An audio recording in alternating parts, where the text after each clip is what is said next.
Hello, Emily and Sophie. In response to our podcast with Christiana Figueiras, we've had a question about the environment and one's future. And so the question is, it's a big one. Should I have children? I'm grappling with the decision of whether to become a parent, especially in the light of the current climate crisis. How should I weigh the responsibilities and joys of parenthood against the potential environmental impact and the uncertain future my children might face? So that is no easy question. It's a biggie.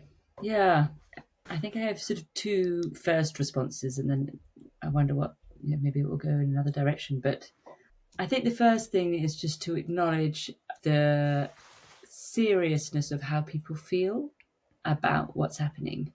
I think it can be sometimes quite tempting, particularly from an older generation, to try and dismiss those kind of worries out of hand and say, of course you should have children, no more. And I think for a younger generation, sort of even younger than us, where this feels very real and frightening and uncertain Present. of what, that this is a very serious, deeply felt worry, but it's also a reflection of how they're feeling about life right now, right? It's both about children, but it's also about like the future doesn't feel safe. The climate stuff is deeply unsettling, and I don't know how to make choices in the face of what I'm hearing. And do I want to bring a child into this world? Exactly, which says something about how someone is feeling about the world at this time, right? And exactly. So I sort of want to acknowledge that as a very real thing and not make light of it or in any way pretend like this isn't a serious dilemma that the future does and some can in some lights feel very scary. I think one of the ways that I have tried to enter into this kind of dilemma, I didn't personally dilemma about having children, but this kind of like, how should I make choices? And I think when I first came into this kind of, when I really connected with my feelings of fear around what was going to happen, I came into it from quite a restrictive mentality, like we're behaving badly and all or nothing. Not just all or nothing, but choices from quite a restrictive mentality. Like I should do less, eat less. I should be doing everything less because we're doing everything too much. And children is a kind of a version of that, isn't it? It's like, oh, it's both what will happen to my children, but it's also like, oh, the sort of, does the world can't cope with more people? And I think I've shifted away from that orientation and really consciously moved towards like abundance and a sense that life is like the most extraordinary privilege to have it. And also, for me at least, I see it as a responsibility, like I've been given a gift of something that I want to choose well how I choose to live it in the world. I think a really important part of that is loving life, like glorying in the beauty and the extraordinariness and the awesomeness and the joyfulness of being alive, and that is one of the best ways that we can meet the climate crisis, is like to really be in love with the world and the life that we've been given, if that's possible. Which obviously that not everybody has that going on in their life, but that gratitude, I guess. And so my response to the question would be, where is the decision coming from? What framework are you in when you're thinking about not having children? Is it entirely fear-based and sort of restrictive and anxiety-ridden? In which case, I personally don't think that's the best place to make a decision from, especially such an enormously consequential decision. So what decision would you make if you could find a more secure base? I really love that phrase of Sue Marriott in Therapy Uncensored, being secure in an insecure world. Like how can you find your sense of security and safety in your nervous system, in your body, and then think about this question about whether you want to have children. You may choose not to have children. It's not a question that anyone can answer for you, but find that. I would recommend trying to find that place. Then like, I couldn't possibly, it's all going to be a disaster. Really interesting. I mean, I guess I really like it because I think when we have a sense of abundance, we also have a sense of creativity, and then we have better ideas about how we can meet the actual climate crisis. But if I was being devil's advocate, I would say, how can you feel abundant in a world that's burning when there are more fires and we can see that it's really happening? I think it's about how you're paying attention in the world, isn't it? It's not at all about ignoring the reality. It's the opposite. It's about widening your capacity to tolerate what's happening. The intolerable. Yes, because when we purely think fires, then we think disaster, then we think I can't really cope, I can't think about it. But if you can support yourself to widen the tolerance where you can not just read this like frightening headlines, but be like, okay, this is happening. How do I want to digest this is happening? And being more open to like, there's really bad things happening, but bad things have been happening. There's a sort of particular threat to the climate crisis, but bad things have happening in the world since the human beings were on the world.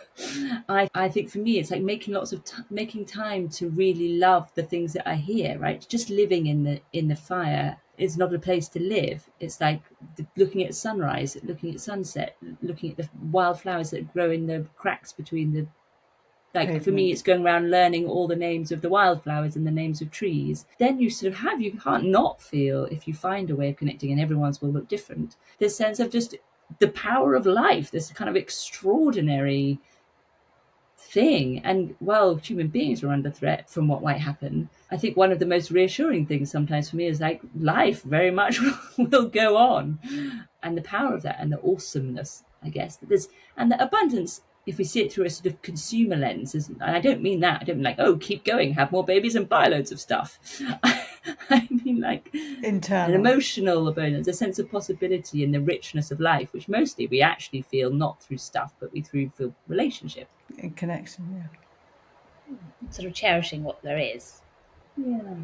Like seeing the butterfly in the garden. Yeah. I mean, I don't feel very good at giving an eco answer, but I'll give an answer from a lens of my own experience in relation to thinking about children and thinking about having a family.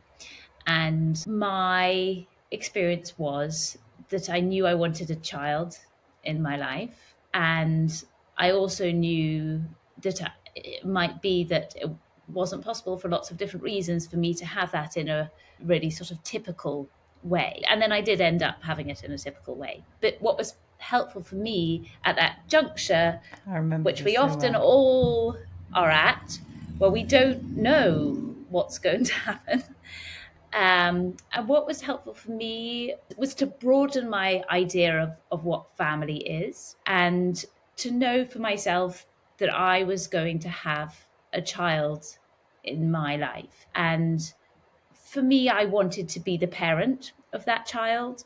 So whether that was through adoption or like other means, it wasn't from a sort of eco perspective. It was just from knowing that I needed to, it didn't even feel like I needed to be a parent, whether that was with a partner or not. And having that broadening of what I thought a family should be, and what a sort of, because I think there are lots and lots of ways that you can be a parent that don't necessarily involve having your own child.